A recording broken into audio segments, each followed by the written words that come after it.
Welcome back to our MLB 30 for 30 preview. I'm Justin St. Peter. And I'm Michael Hoeflinger. We're back with our favorite team, the Milwaukee Brewers.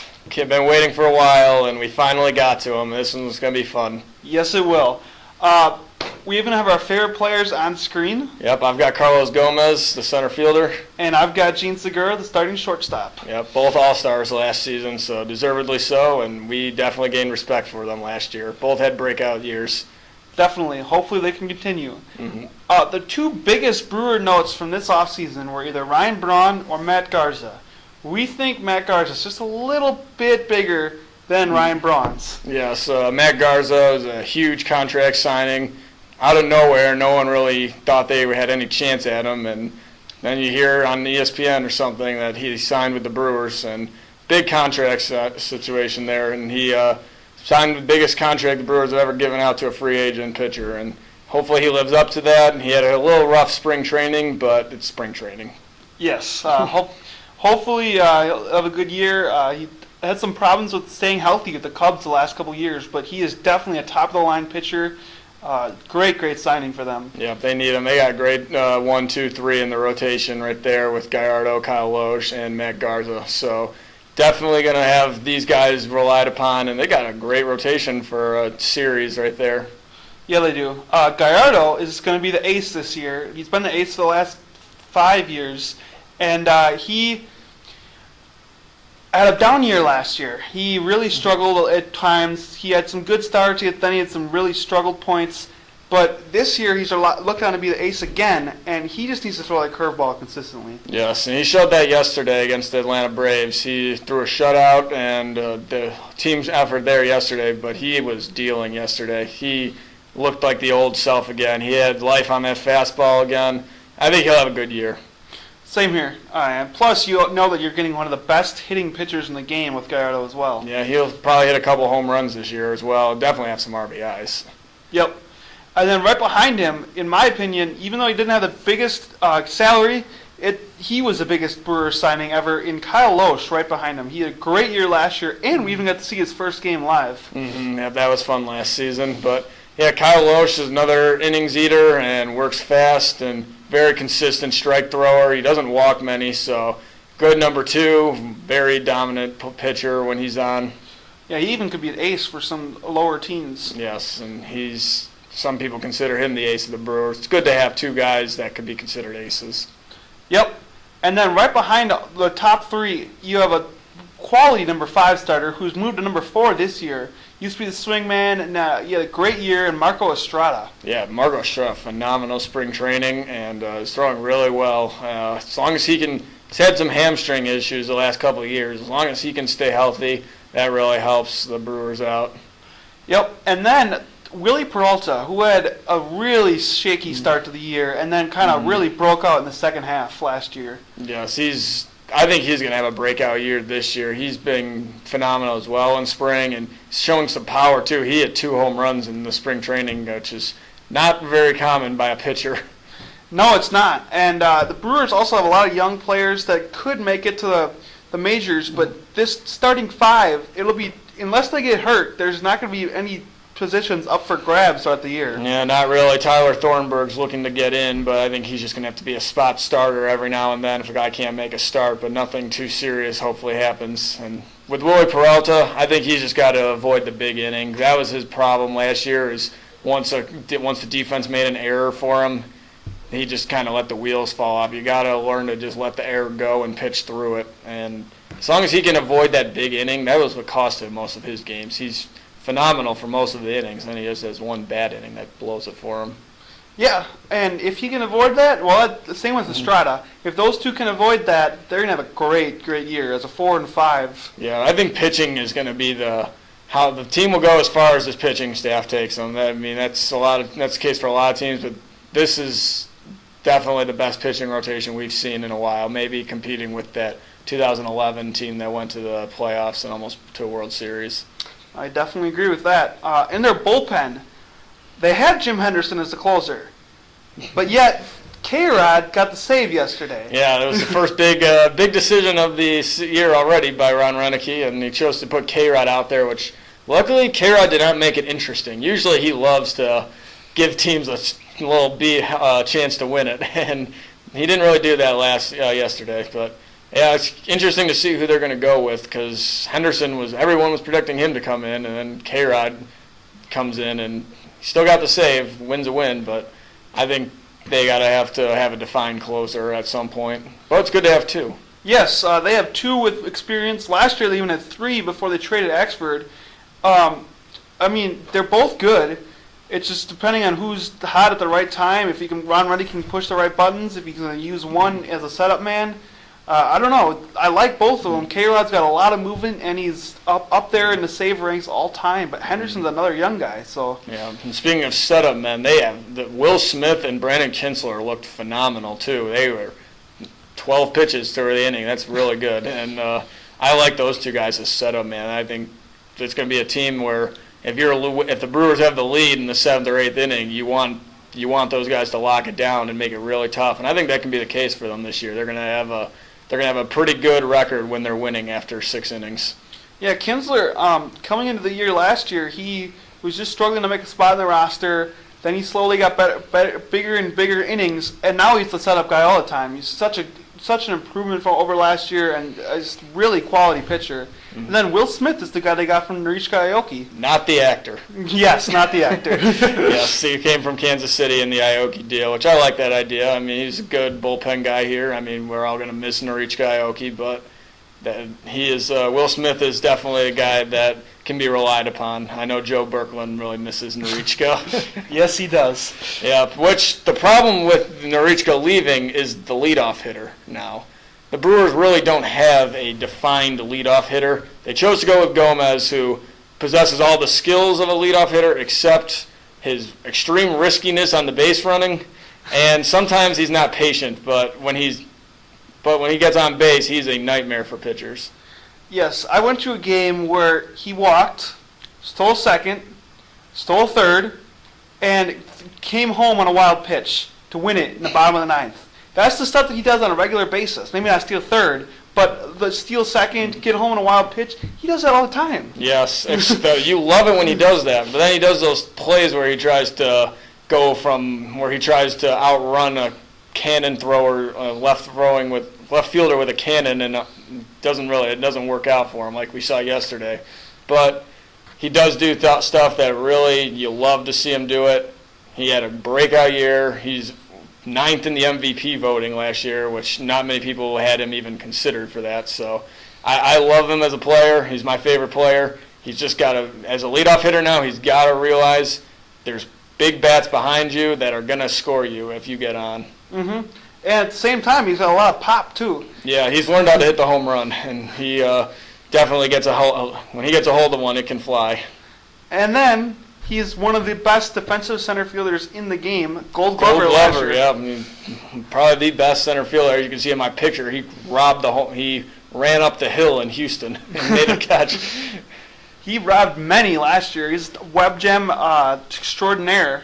And then right behind him, my favorite player, Gene Segura, another web gem extraordinaire, extremely fast. He would have had the steals record last year, lead the majors in steals, but he really got worn down in the second half of the year. Yeah, just a lot of play. I mean, he's a young guy, so he wanted to develop as much as he can. He played winter ball in the Dominican stuff. Just kind of, he needed a break at some point. He didn't even get the All-Star break because he was busy during that. So just now, hopefully, he takes it easy. He gets a couple days off every now and then. He's still young. He's going to make phenomenal plays as well. And him and Gomez are probably going to combine to lead the league in triples as a duo. They hit a lot. Yeah, the Brewers led the major leagues in steals last year, mainly between Carlos Gomez and Gene Segura, who both had 40 steals apiece. Mm-hmm. That's crazy. Yeah, these two guys are very fast. And then go along with that, Segura can go to all fields, and he has a cannon for an arm. Yes, he'll field it in the hole, and he'll fire it down and still beat guys out. Yeah. And then behind that, the second biggest story, in our opinion, of the offseason, Ryan Braun. Yeah, Ryan Braun missed a good chunk of last year's season with the steroid allegations, and he just took the punishment. And he's good to play now. I hope he's clean. I think he is. he's going to have to. I think he's gained the trust of Milwaukee fans. He's going to hear a lot of boos on the road, probably every single night he plays on the road. But the Milwaukee fans already gave him 2 standing ovations yesterday. Yeah, I'm still on the fence of what to do, if to cheer or to boo. I'm not going to boo, or to cheer or just let it be. But Ryan Braun is crucial for this team's success. He's going to have another great year. Last year he was on pace before he got hurt and then the steroid stuff. So he's going to have another great year for this team to have a prayer of sniffing the playoffs. Yes, for sure. And he's got a new position to learn in right field now. I mean, it's just another outfield position, but it can be different in other parks. Yeah, he was really figuring out left field well, but this is his 3rd position change in his career. So a new obstacle, but I think he'll be fine there. Yeah, his bat is what really matters. Yep. And then, right behind him, Aramis Ramirez, finally healthy. He got hurt really early last year and was never the same. Can he stay healthy? He doubles machine if he's healthy. And a great defensive player as well. They just need him out there on a regular basis. Yep, he challenged. Did he break Lyle Overbay's record the year before? He challenged it. I think he did break it. Okay, yeah, he is the doubles machine that you were talking about. He will get you a double every few games, it seems like. He is crazy consistent with that. He won the game yesterday with a 2 RBI double. Yeah. And that was the only runs they scored. While also making a great defensive play that was in the SportsCenter top 10. Yep, that's it. And he was probably, next to the pitching staff, he was definitely the most crucial position player in that game yesterday. Yeah, so Ramirez is very critical to the Brewers' success. Mm-hmm. Then after that, you got the very underrated catcher in Jonathan Lucroy. Not a lot of people hear his name, but Milwaukee fans know him, and he's solid top 5 catcher.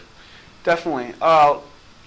Year before last, he was going to be in the All-Star game until his suitcase fell in his hand and broke his hand.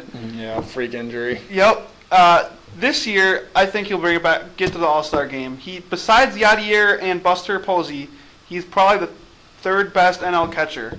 Mm-hmm. And he's very good pitch framer, which really helps. The new stats about that, and he's got a lot of power for behind the plate. Yep. And then there were talks about moving him to first base too because of the situation with Overbay and Mark Reynolds, which Brewers have just not found that first baseman since Corey Hart's injury, and of course the phenomenal Prince Fielder that everyone loved. But they got Lucroy could play catcher, and they want him first base as well, but they can't do both.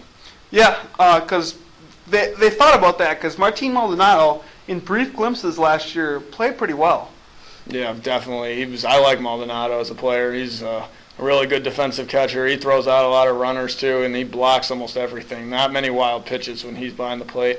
Same with Lucroy, but yeah, the Brewers have one of the best defensive pairings and catchers, and they both have a lot of power, which is why they're thinking about the first base thing. Yeah, now they got to go with a platoon with Lyle Overbay and Mark Reynolds, Mark Reynolds is either going to hit a big powering home run or double, or he's going to strike out. It's just we're going to have to face the facts. He strikes out a lot.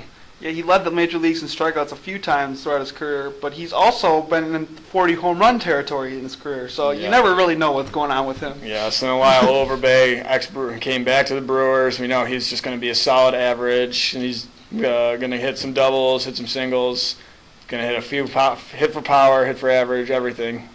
Yes, but he is in the decline of his career. That is true. The main reason that they got him was because he's a very good defensive first baseman, which is going to be a huge increase over last year. Mm-hmm. The last year's first base defense was a fiasco. Yes. Now, next after that, they've got Chris Davis, they moved Ryan Braun to right field to make room for him. Chris Davis saw in and out of times of the major league last year. Got to really play when Ryan Braun's suspension and hit for some power. Yes, I really like that guy coming out of camp. Didn't really get much playing time. Kind of went down, came back. He earned his playing time. He earned his starter's role this year. A lot of power from this guy. Not the greatest fielder, but you got to love the powering shots that he hit. Yeah, the potential for him is really, he's got a lot to go to move forward with still. He's going to be, now with the regular season playing time, I hope he comes into his own and really steps up and has a great year. I agree. And then behind him they have Logan Schaefer, the 4th outfielder.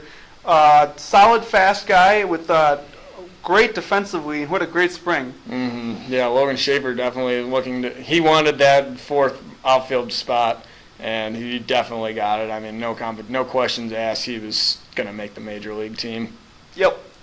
And then right after that, they have the second baseman platoon of Scooter Gennett and Ricky Reeks. Ricky Reeks, yes, because Ricky has, ever since Prince has left, Ricky has been below average, to put it nicely. I don't think he has lost all ability to hit the ball. I mean, he looks like he might as well not even be looking at the ball up there. He's basically a walk is all he's reaching on, or errors. I mean, he did have a okay year last year, but that was after a terrible, terrible start. I think Ricky's on his last go around with the Brewers. I think Scooter's going to have a lot of playing time, I feel like. I mean, Ricky's got April, I think, to show with his starts, and if not, Scooter's going to be named like the not permanent, but full-time starter. I still think, as much as I call him Ricky Reeks, I still think he has something left. And if he doesn't, I don't think he'll prove it, but I think he has a chance to. But at the same time, the future is now, and Scooter Gennett he does not have the power that Reeks has, but Gennett can hit to all fields, and he's very fast and a great defender. So I don't know. Yeah, Scooter Gennett reminds me of the Ricky Weeks back in like his early days, back when he was a solid player, just a little better defender. Ricky took a lot of time to learn how to play good defense at second base. Yeah, Scooter Gennett's ahead of that now, but he just doesn't have not even close to the power that Ricky Reeks has. Yep. So now we've covered all the players, some potential all-stars. I think our guys, Gene Segura and Gomez, I think they'll be all-stars again. And I think Ryan Braun is. Ryan Braun, do you think the fans are going to forgive him? Maybe the coaches will vote him, but the fans, I don't think so. Yeah, I don't think it's going to be tough for Braun to get voted in via the fans, but there are other ways around that. Yeah, the coaches or players, although he's probably not a big fan of the players either. The coaches, they gotta at least expect if he has a good year again, he might get in again. Jonathan Lucroy? Yes, I think he gets in. Hopefully the NL carries 3 catchers because Posey and Molina are locks, obviously. But I think he can get in if they carry a 3rd. Yeah, I agree. And then Aramis, too, maybe. Yeah, possibly. Then pitching-wise, maybe Gallardo, maybe Loesch. It depends on if Gallardo can pitch like he pitched yesterday. I think he's got to be in a candidate. But it's tough for these guys to get in. Just a lot of pitchers in the league. And then if they don't really have a clue who their closer is, because K-Rod or Jim Henderson, if one of them's considered their closer and gets a lot of saves, they have a chance. But if they're going to split saves, they're not getting in. Mm-hmm. So some bold predictions for this team. I love the roster. I think it's great. Unfortunately, I like the rosters of other teams a little bit more.